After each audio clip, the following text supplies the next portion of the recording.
Hey everyone, welcome to the podcast featuring your host, Philip Wells. And again, the podcast is actually an acronym that stands for Therapy Helps Everyone. And that's something that I truly believe.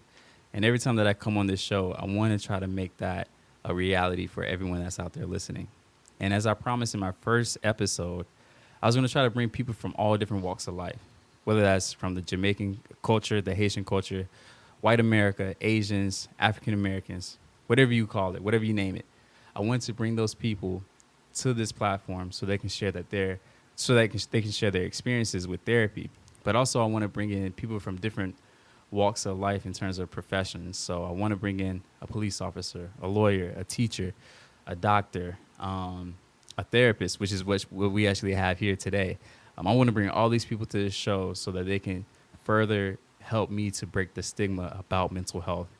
Also, I do have my own private practice called The Players Coach, and you can find that website at theplayerscoach.net, and you can find me on Instagram at The Players Coach LLC.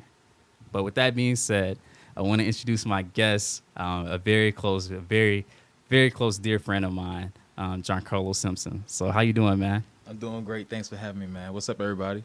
Word. So me and Giancarlo, we met a couple years ago. We met at work. I moved down here, and ever since I met him, it's been love, man. And I think I tell you that every now and again, but I just want to tell you that again today. And you've also served that's kind of like an inspiration to me and why I do the work that I do. So I always, want to give people the roses while they can smell them. So here's your rose, man. I appreciate that, man. Thank you. Word. So Giancarlo, if you don't mind, tell us what you do, man. So I do a lot. I'm currently an instructor at Lee University. I'm a full-time instructor. I teach psychology and also teach a dialogues of self and society course there. I'm an integrated program director for a mentoring program. We oversee Apollo Middle School and Crystal Lake Middle School, where we have life coaches, and we work with a lot of at-risk youth there, both schools. So I make sure I handle the budget, work on the programming, make sure my boys are straight. And I'm also a therapist as well. Mm-hmm. Right now, I'm currently contracting with CMC Therapy out in Davie. Mm-hmm.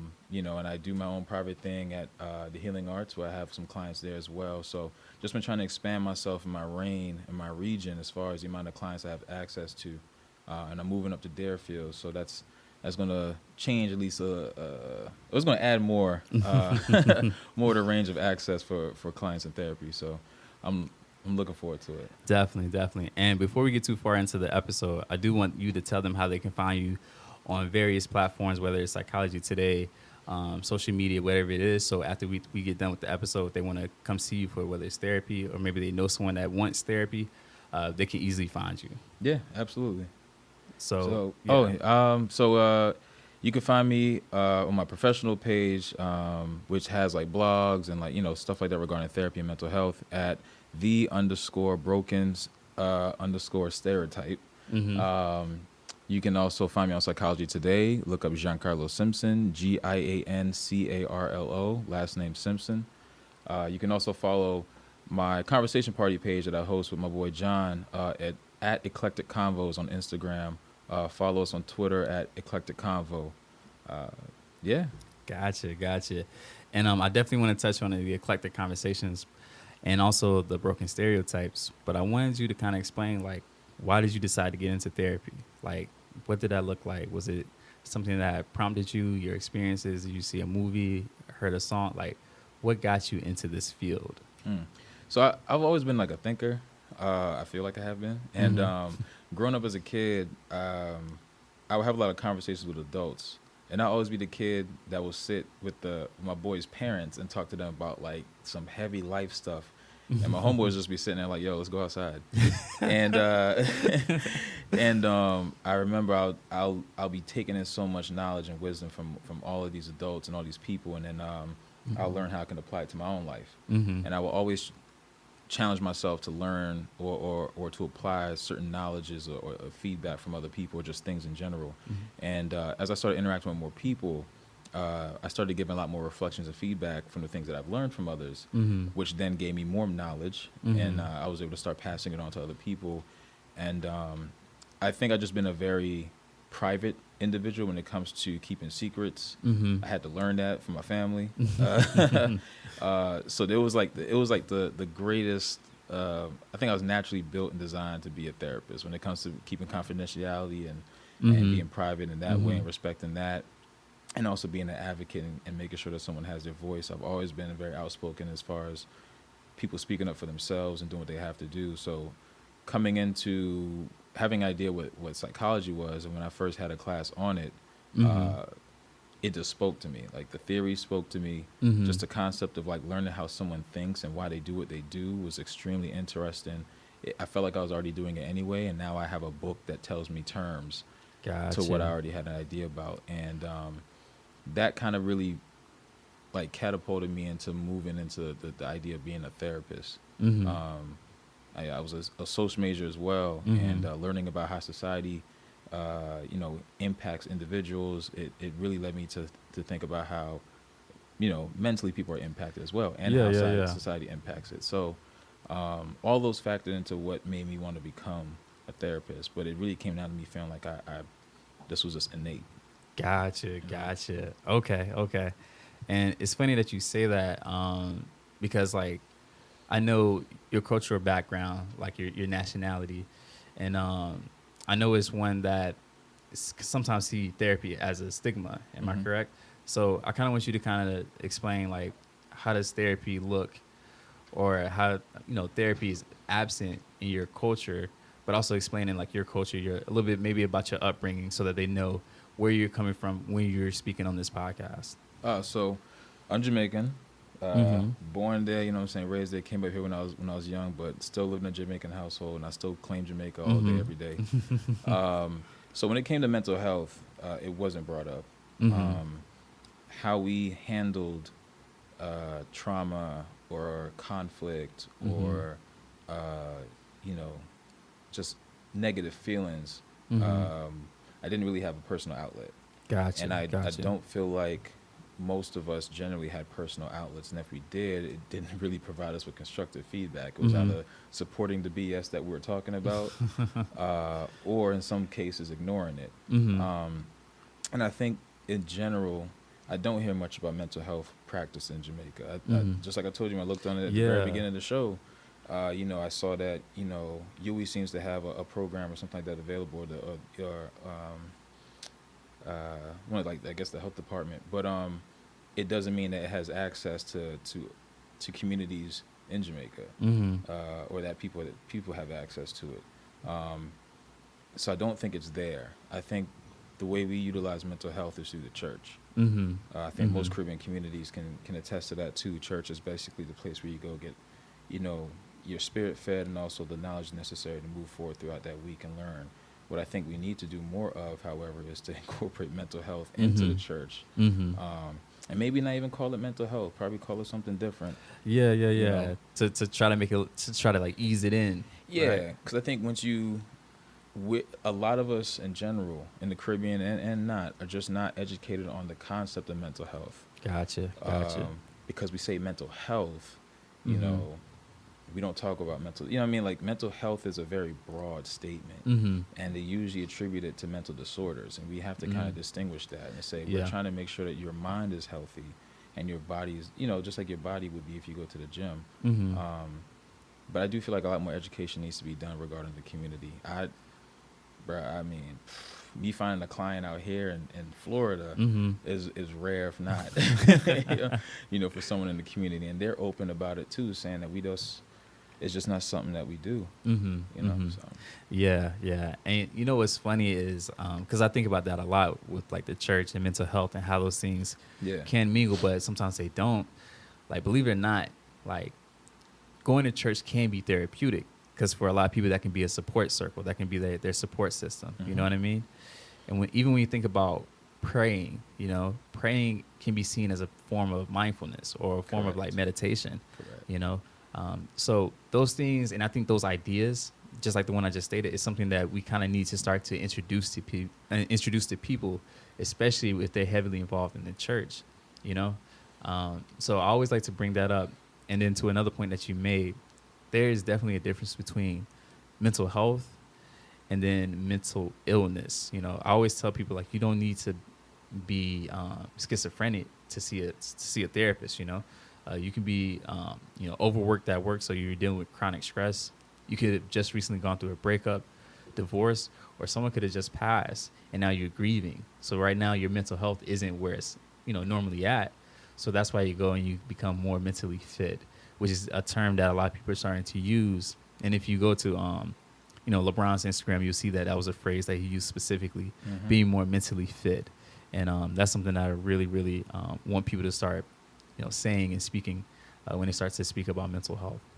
So I do want to talk about something that you kind of embody, and I want to know where this came from. So the website that people can find you at is called The Broken Stereotype, correct? Yeah. And with you being Jamaican and being a therapist, that's in itself, and also being a black male, that in itself is kind of like a broken stereotype, right? Yeah. So talk to us a little bit about how that came about and why you decided to call your new professional page The Broken Stereotype. Oh man, I feel like it changes every time, but it really comes down to when I was younger. I noticed that people had, because I was also quiet. I mean, I was extroverted when it came to like social things, like school dances and stuff like that. Yeah, but generally speaking, because I had a lot going on, I was very private. Gotcha. So I noticed that my silence. I noticed that a lot of things that I didn't say, people interpreted, and people would just assume stuff, and sometimes I wouldn't even entertain it. If they'll say, "Hey man, you get all the girls, or you get girls, or whatever," I'd be like, I was like, sure. Meanwhile, I'm like a virgin and not doing anything. You know what I'm saying? But you think what you want. Exactly. It keeps you off my back. But I noticed that also these assumptions were not true of who I am and what I was dealing with and all that stuff. And when I say the broken stereotype, I think we often put people in the box and have a perception of who we should be and who we are. And in reality, that's not the case. You know what I'm saying? I played the viola. But at the same time, like I played, heavily in sports. I was very outspoken in the classroom. But like when it came to just me interacting with certain people, or majority of people, I was quiet. I was not the outgoing person to ladies. I was extremely shy. Like talking about mute, like that was like me going up to somebody to talk to them. That's shocking. Yeah, and again, see, people don't see that. They're like, oh, you don't look like the person that would, or you just don't seem like you do. And like, bro, I think I've only went up to a woman to talk to them twice in my life. You know what I'm saying? Yeah. So it's one of those things where I've always felt like as an individual, I've always went against what people initially thought of me. And I think I've always challenged my interactions to be something where you truly get to know who I am, because I don't feel like I always say things that gives you an idea of who I am. I try to be as very transparent as possible, but even then you still have a perception. And the broken part of it is that it's not true until you come to me. Exactly. So the page in itself is also talking about a lot of these misconceptions that people have about others, about themselves, and about what they perceive in this world. And we basically taking things out, not taking things out of context, but actually learning how to understand and learn more about that person by simply asking, talking, the things that you had a question about that you weren't sure about, simply directly talk to that person so that your assumption now becomes like an understanding. And that's what the broken stereotype is really about. Like we want to break away from these stereotypes that people have and have you get to really know somebody authentically. Exactly. That's very insightful, man. Very insightful. And like as you were explaining that, I couldn't help but think that even the name itself, the broken stereotype, in a sense, it relieves pressure for a lot of people because they don't have to ascribe to certain roles that society has given to them. Right. So us being black males, we're not people that you're going to see in therapy. We're not going to be those type of guys. We're not going to be the type of guys that's going to be playing the viola, Right. So on and so forth. And a lot of times people come to therapy because they find themselves outside of the bubble that society has put them in. Right. Just for example, like meeting a black male who happens to be in the LGBT community, they may struggle with the ideas of what it means to be a man because society has said a man is someone who is strong, someone who is not emotional, someone who's a protector, but also someone who is cisgender, meaning that they're straight, they're heterosexual. And if you don't fall into those stereotypes, that can lead to that anxiety, which is why a lot of people come to see us. So seeing that name, seeing that that phrase can be very relieving for a lot of people. Yeah. So I really love that idea. I really love that name. I appreciate it. I think so too. I think, it does play a huge role because when I worked for SunServe as a therapist, SunServe primarily, is in Wilton Manors. The majority demographic there that goes for therapy are going to be at the LGBTQ community. Exactly.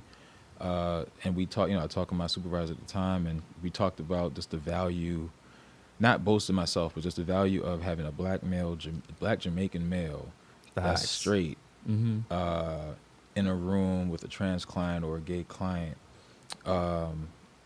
and being like a representation of people that are allies. You know what I'm saying? Exactly. Because you have a lot of Caribbean individuals that are in the community that don't feel like they have people that are of the community that do have their back. And I'm here and I got their back. You know what I'm saying? Yeah, so yeah. Again, it's one of those things where I naturally, I think I naturally do it anyway. I always go against the grain anyway. Try to deviate from the social norm. So yeah. And for a lot of people that don't know, so like there's a lot of letters that go into the LGBTQ. So I believe it goes LGBTQQAA something, and then one of those A's is obviously an ally. So you can definitely be a part of the LGBT community without actually being the traditional lesbian, gay, bisexual, transsexual. You can actually be an ally. So I just want to throw that nugget out there. But another thing that I want to talk about that you do, something that you've been doing for 2 years, something that's really great, something that I see is very therapeutic, is the eclectic conversations. Yeah. And if you live in South Florida, Miami, Broward, even West Palm, this is something I encourage you to attend. This is something that I've gone to, and it's something that I really love going to because it gives me insight to what other people are thinking, what other people are saying, but more importantly, it gives me a safe space to ask those questions that I may be a little afraid to ask. So I want you to kind of talk about that event, the name of it, so on and so forth, just so the audience can know what it is, and if they want to join, how can they, participate? So, man, 2 years ago, John and I had a game night at the crib, and okay. I've been to this type of party before, but we decided to have it at the crib, and after the game started getting dry, I had an idea that I learned from someone else about putting like questions in the hat, and let's just kind of like go around just talk, and then we ran it. Like John and I kind of were just really. I think we kind of positioned ourselves as kind of being the ones that were moderating that conversation at the time, and it worked. We had a conversation on a lot of different things, and a lot of people just sharing and opening up. And this was actually a random ass group of people that came to the crib for game night. Like John invited some people that I personally don't talk to that much. They cool, and I found out how cool they were when we had those conversations. That conversation, it was just really interesting, the dynamic, and it was something I always wanted to really push for. And John was super supportive, and we ran it. We made it into a model, and we ran with it. We had our very first official one at Funky Buddha, and that the vibe there was just dope. It was a good turnout. People were talking and engaging, and we knew that we had something special, and we just been continuing to do it. But the overall intent of a conversation party itself is to get people to do two things. One or two things, but like one of them is to learn how to be effective communicators, meaning that you learn how to speak about certain things. You're in a space where it's safe enough that your voice, the voice that you feel like you never had, actually matters. And we promote that, and we create an atmosphere where you're allowed to speak and say whatever the hell you feel like. We also want to challenge people to learn how to listen. Because a lot of times for some people, they just love to talk. They don't hear what other people are saying, and you miss out on this opportunity to connect. So, those two basic concepts allows us to create a space where you connect with somebody. And I love seeing people that are from different places and backgrounds that you may not know who they were. You may have assumed you knew who they were. You know what I'm saying? Broken stereotypes. Yeah. But again, you learn more about that person in a very intimate way. And I've seen like people really connect and made friends out of the conversation party. People got jobs out of it. Like, you know what I'm saying? Network. To be honest with you, we got our house because of that. Like one of the realtor actually has been like a regular at the conversation party. Really? You know what I'm saying? Nice. So it's been a great avenue for networking. We clearly created a space where people can trust what's going on and feel safe. And if we haven't, we've always worked on learning how we can improve on it. But it's been a beautiful experience and a beautiful journey, and growing. And the way that, you know, it's been, I don't know, it's hard to talk, man, because it's I think when I think about it, it's really been a great experience because I've been vulnerable. I've seen vulnerable individuals that, you know, leave it all there and they go home or leave it there and they get that support from the people in the conversation party. And you learn so much. We have different topics every every month. And it varies. Whatever you come to mind and want to talk about, you come to mind. We bring it up. We have a conversation about it. We debate it. We laugh at it. We learn. So it's been a great experience. We've had a lot of support, you included. And it's been consistent. And I think, next year is going to be a dope year for us. So too. Dang, yo, 2020 on the way, man. Yeah, man. But like I said, man, I think that's a dope thing that you do once a month. And again, it's something that can be very therapeutic, you know. Right. It doesn't necessarily replace therapy, but it definitely can be something that you add to your repertoire, something that you add to what we call your coping skills, wherever the case may be, like that safe space, which I know you and John do a great job ensuring is a great place to go to get out there and, like I said, to kind of be a broken stereotype, you know. So I would encourage everybody in South Florida to check it out. Again, you can find them at Eclectic Conversations on Instagram. So I want to kind of jump more into like the meat of the episode, but also the purpose of the podcast. So again, it's called The Podcast, the being an acronym, therapy helps everyone. So your job as a professor, right? And you work with college students day in and day out.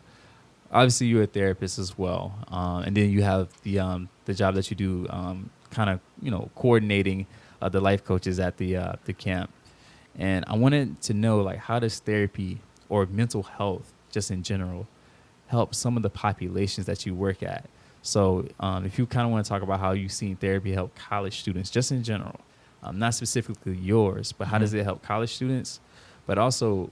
And I think a lot of people may not know this, but a lot of college campuses give free therapy there. Like it's included in your bill. So a lot of places, it may be called CAPS, the counseling and psychology or something like that. It's something like that.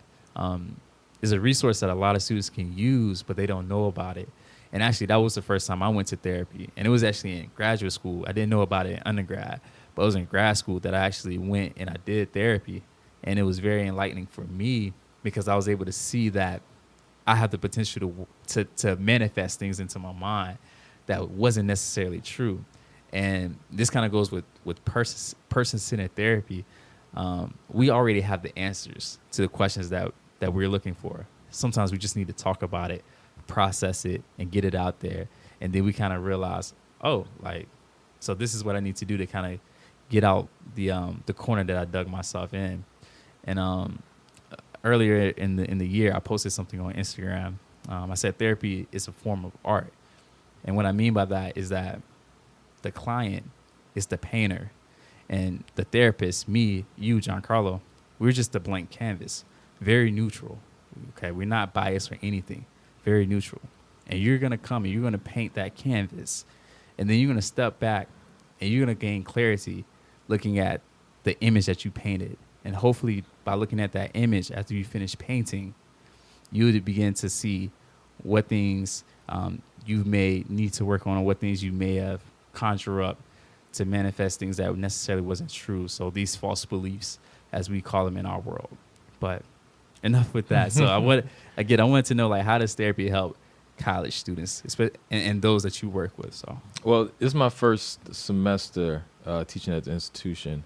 And I basically brought over the same mentality that I had at Miramar. And I told the students straight up, I can give two shits about your grade. Mm-hmm. I care about y'all as people. Wow. Your grades are your responsibility. On your end, I do the best I can to make sure you learn the content and we learn it in a way that can apply to life. But as an individual, I ride or die for y'all. Nice. And for those that entrusted, I've noticed a deeper level of like accountability. Like honestly, man, I had some kids that'll tell me straight up, yo, I've been going through it, man. I haven't really been getting the help I need to. I haven't been adjusting to college the way I thought I would, or I've been really catered to in high school. Yeah. So this college responsibility stuff is very new to me, and I haven't been doing what I need to be doing. And I just want to apologize. I know I'm not going to pass your class, but I want to take it next semester. Like dead ass. Someone has said that. Yeah, like a few kids. Wow. And that type of responsibility is huge. Yeah. And then obviously, you know, we have conversations about what's going on personally, and I definitely do the best I can to accommodate, to help them out. But I'm just also realistic that the responsibilities outweigh. If you don't make it a class show because you need a mental health break, man, college is your opportunity to be your own person, to be very autonomous and responsible for your own things. So hey, look, if you can't make it to class today because you're just not feeling it, bro, you're not feeling it. I'm not going to force you. Yeah. You know, I'll support you if you need it. And I tell them that. I say, look, man, if you going through, if you just got a day we just kind of need to take a break or whatever because you just got other stuff going on, man, take the day. It's okay. Your assignment's still on campus. You can submit it. You know what I'm saying? You know the due date. But I definitely try to make sure I am accessible, just like I have been, even in at Miramar, same way, where like kids will wait for me after class, or kids will wait coming to the daggone during lunchtime. Yeah. But I think for me regarding mental health and the college students is understanding that they have a lot of other stresses. The idea of coming to college in itself is its own stress. Yes. Because that's a responsibility that some of these kids didn't even ask for, and I know that for sure. Because college might not even be their goal; it'd probably be their parents' goal. So they're worried about getting a particular grade or succeeding in a particular way because that's what's expected of them. And in the reality, I'm just like, look, that's not the importance. The importance is to learn the most basic things, how to read a syllabus, because that could be your contract when you get a job. So you might sign the syllabus, and I might sell some wild shit in the syllabus, and you might have sold your soul to me. You know what I'm saying? But you ain't read it. And I told him that. I was like, look, when you go get a job, they're going to say something that you probably don't like, but you're just going to run through it and not read it, and then now you're working a job that should have been paying you $90K, and you getting paid $30.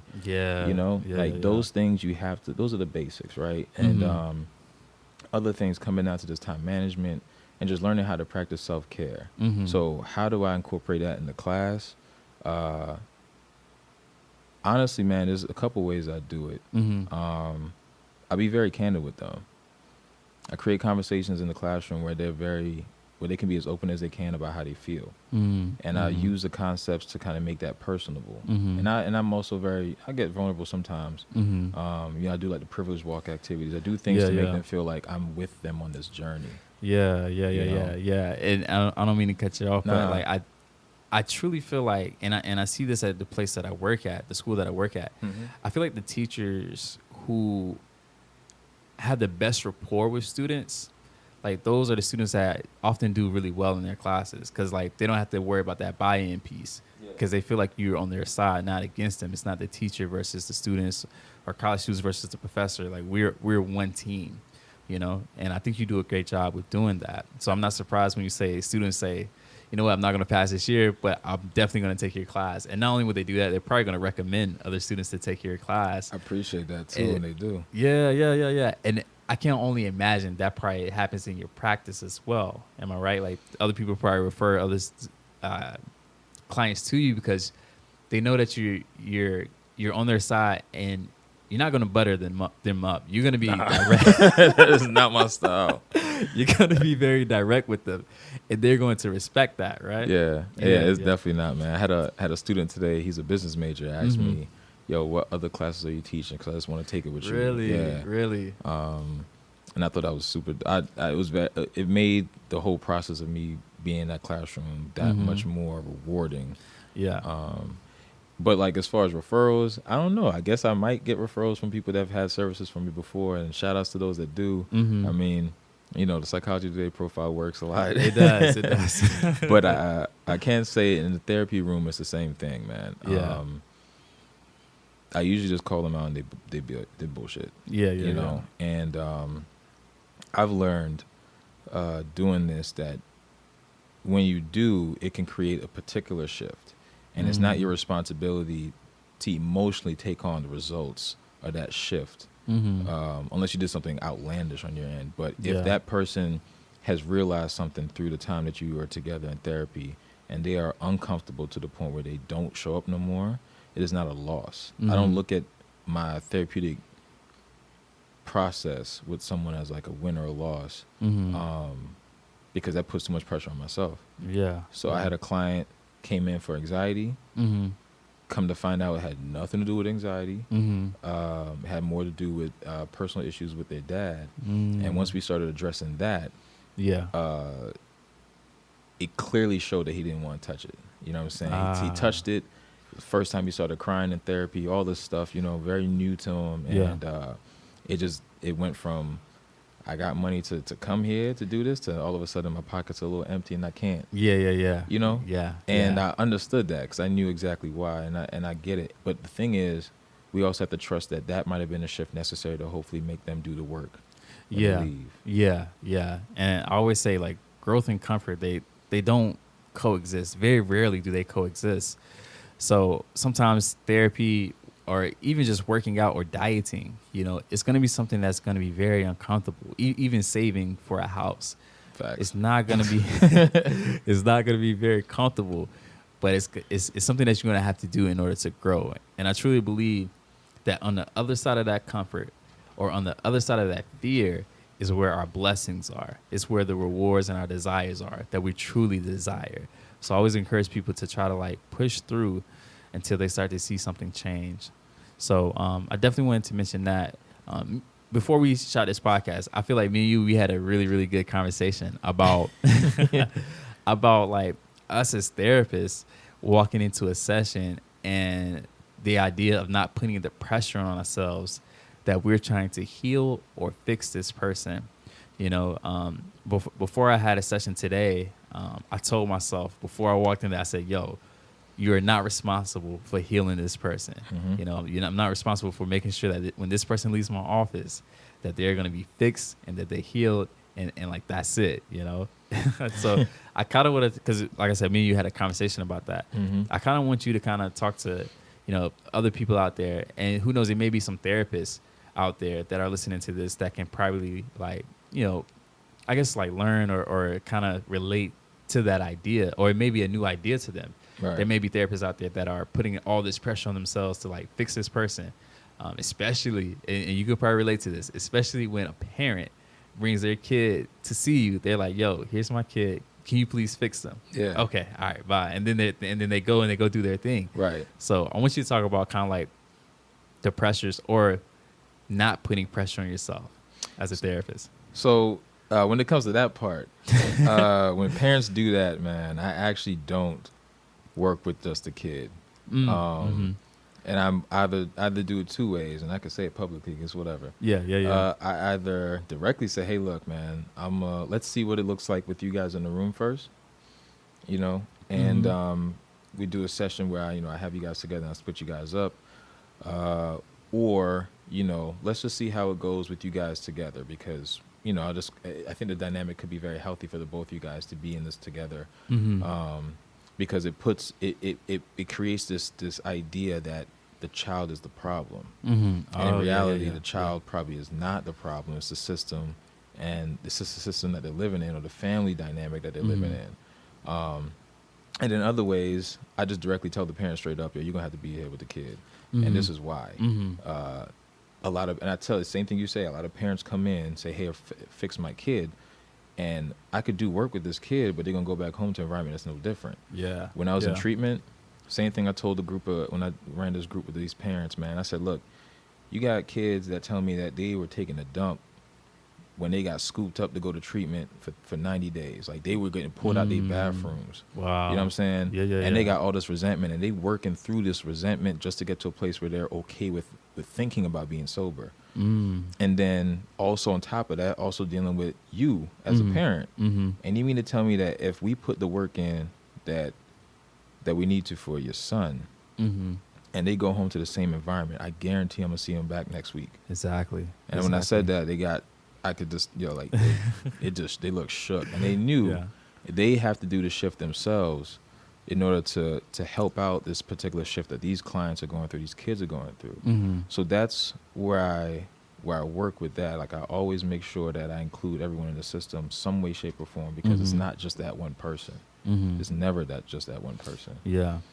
And sorry. No, go ahead. And then to kind of touch on, because I just remembered it because I was on a tangent. But when it comes to, like, personally, as far as therapists are concerned, I think we often do put pressures on ourselves when it comes to being effective. And I think, my professor, I love him to death, man. He really challenged us when it came to thinking about what it is.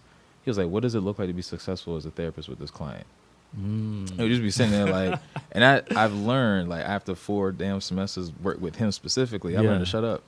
Like, I learned just not to. I was like, look, man, success is not something that I look for with a client. I think it's corny, but I love it. I consider myself a life traveler. So, like, I travel through life with that person. Wow. And what's important about that is that along the way, we can learn about things that work and that don't work. You know what I'm saying? And I'm there to be the soundboard to kind of hear what you got to say, reflect back on it, process it or challenge it, and kind of just explore what is it you really want for yourself and what's getting in the way of you getting it. You know what I'm saying? But for me, I'm not putting the pressure on I need to be successful in this way. I just need to be present. That's my only personal challenge, is how present am I with the client and not think about what I need to do for myself to be effective. So I sit on my hands physically. You know what I'm saying? Like, I used to say things in the room or ask questions that really was just pulling more data, but not getting more out of the process. Yeah. You know what I'm saying? And I learned once I sit on my hands to kind of check myself and say, hey, G, like, why are you asking the client this question?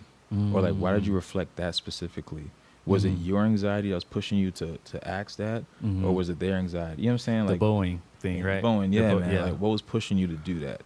And when I started reflecting on it more, I learned that some of the things that I was pushing for, inquiring, wasn't for the sake of the client. It was for the sake of making me feel comfortable in the room. And when I started sitting on my hands and working through that discomfort and just letting the process work, I started getting way more results. Wow. You know what I'm saying? And trusting that. Because silence, bro, silence is golden. Dude, I was just going to say that.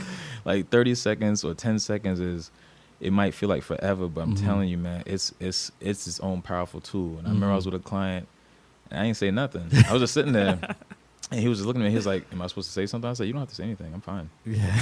And he was just like, like looking like I got to just start talking. I'm like, all right, nah, bro.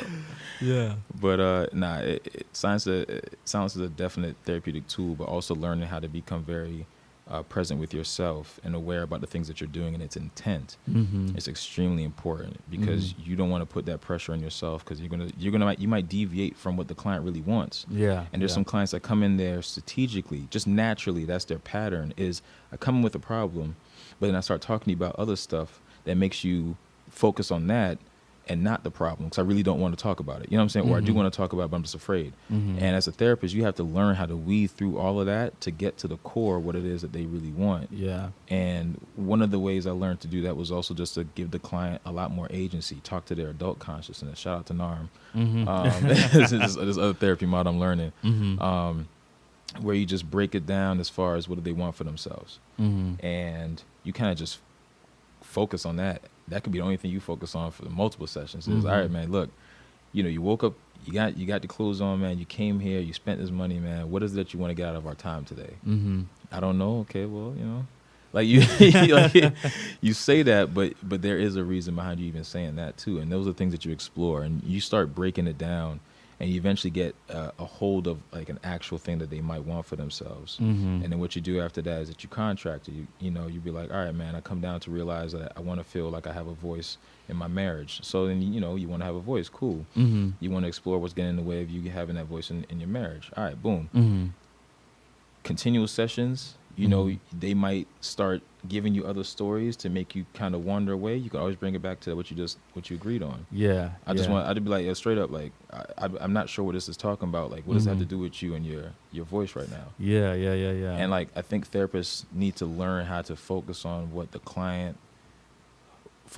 actually happening in the room and not what you want to happen.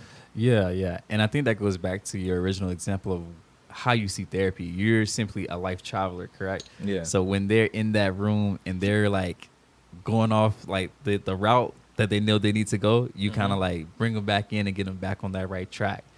And I think it's probably like their anxieties or the fact that they don't want to face that person in the mirror, so they try to like bob and weave and try to go off on another subject. You see what I'm saying? Absolutely. Everybody got like survival patterns. And these strategies that even though they might come into therapy, they might not really want, or they're not emotionally ready for the heavy lifting that requires it, Yeah. So I'm going to present things. I'm going to come in with the issue, but, please don't please don't read me well enough to find out that's not the issue, because I ain't ready for it. Yeah. But yeah, man. Yeah, definitely.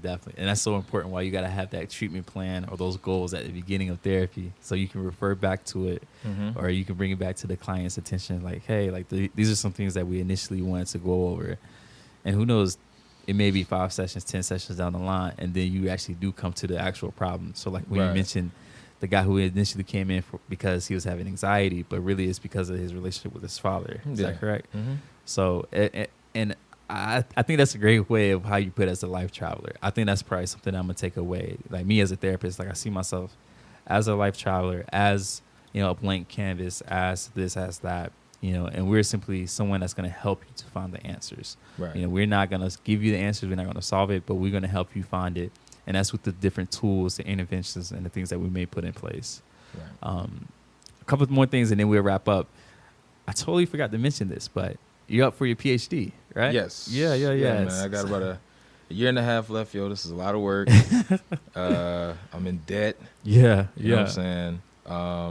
Shout out to Nova for putting me in debt. But nah, man, I can say me being in a marriage and family therapy program, me learning the theories that I've been learning, me being with the staff, and honestly, the classes that I've been in, if it wasn't for that Bowen class, if it wasn't for me being challenged in a way to learn more about myself and my own family system and how I functioned in it, dog, I don't know if I would be the person I am right now, because I went through a process of emotional healing through the program itself, because I was learning these theories, and I had to learn about how my family system worked and how I functioned in it, and how everyone else functioned in it, and how I learned to like manage and cope. Like all of that was extremely important. And I owe a lot of who I am in terms of my introspection to that program. Gotcha. And that kind of leads me, this may be my last question, but it leads me into this. I want to know like how therapy or just mental health has helped you specifically.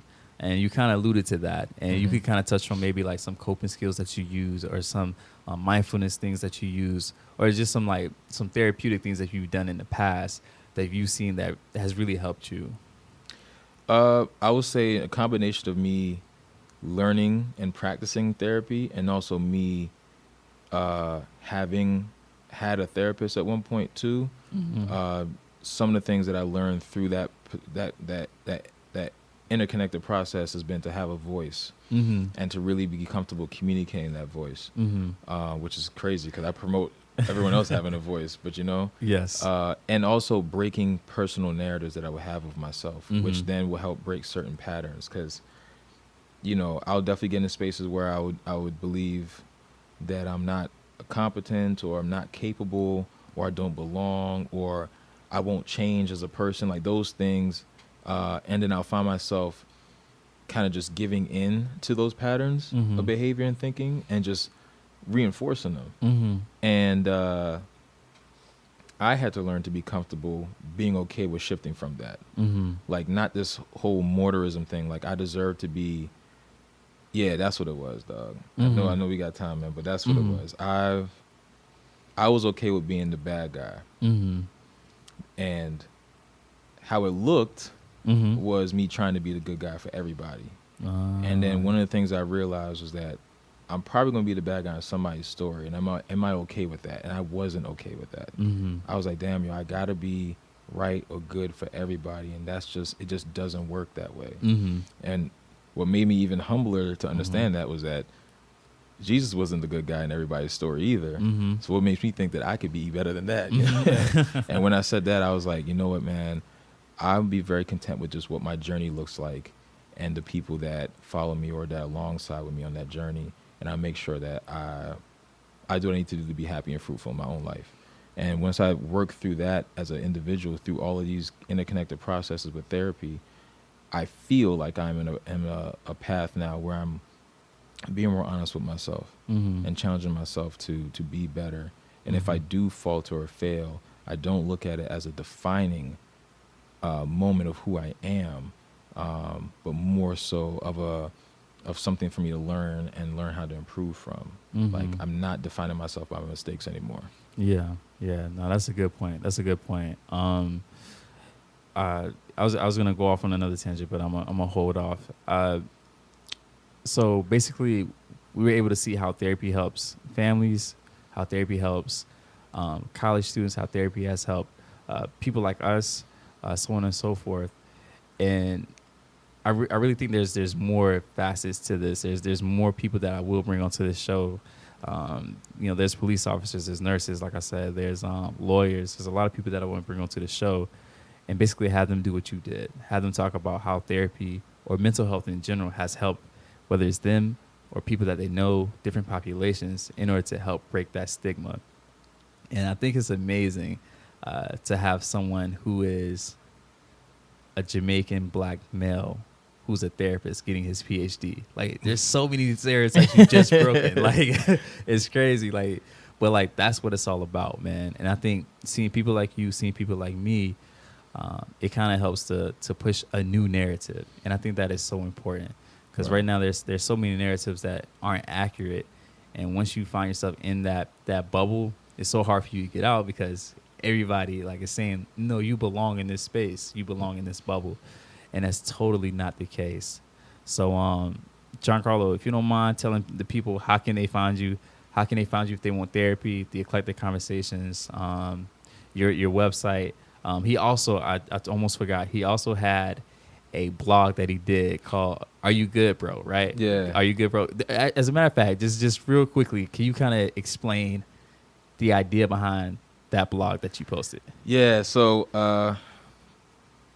I told myself I'd do a blog for a long time, never did it, and finally just got to getting out the comfort zone. And one of the things was when people were like, "No, you good, bro?" and they be like, "Yeah, I'm all right, man," and they're going through it. And why I wrote it was that I realized that we as people sometimes leave it at the question. Like, we just ask them that they good, knowing damn well that they probably ain't. And when they say that they're good, we just let it go. Yeah. And I think it comes down to like us not actually wanting to find out what's really going on. I read that, because we yeah. feel like, either we're not capable of actually being there to provide that type of care for you. We might feel like it might be too overwhelming for us, or we probably just didn't really care. Yeah. And then also for that person, I don't really want to open up to you because I don't trust that this conversation is going to be healthy, or I just don't want to be vulnerable in front of you, or whatever it is, or I've been just taught or conditioned to feel like me talking about my issues isn't something to do. And it's really just a call for people to inquire more authentically, and say, hey man, I noticed that, this is how you've been behaving, or this is how you've been acting, or this is how you look right now, and even if you don't want to talk about it, I'm here for you. Like, trying to be more present and give people more comfort in knowing that they can talk to somebody, but just leaving it as a question, again, with the anxiety, is like, do I really want to, so. Yeah. Nah, facts. So with that being said, again, could you just remind everybody how to find eclectic conversations, broken stereotypes, you personally as a therapist? Yeah, so you can find me professionally at Psychology Today. Just type in Giancarlo Simpson, Giancarlo, last name Simpson. Find me on Eclectic Conversations for our conversation party with myself and Jonathan. Instagram is at Eclectic Conversations. You can follow us on Twitter as well as at Eclectic Convo. My professional page for mental health is called The Broken Stereotype, _broken_stereotype. And you can also find me on WordPress, blogging. I got a new blog that I'm working on right now about, good people can get cut off too. And that is on The Broken Stereotype, all one word, at WordPress. Gotcha. And again, the name of this podcast is The Podcast. Therapy Helps Everyone is the acronym. Don't forget to like, comment, subscribe. Also, tell me if there's any type of people that you want to see on this podcast, whether it's Asians, Jamaicans, Haitians, Trini, White America, Black America, whatever it is, you name it, let me know. I'll definitely try to get those people on this show. Don't forget to follow me on Instagram, The Players Coach LLC. And don't forget to follow or to check out my website, theplayerscoach.net. Thank you. Peace out, y'all. All right, yo, bro, you killed that. Oh, man. I hope I answered your questions, dog. I felt like I was did. feeling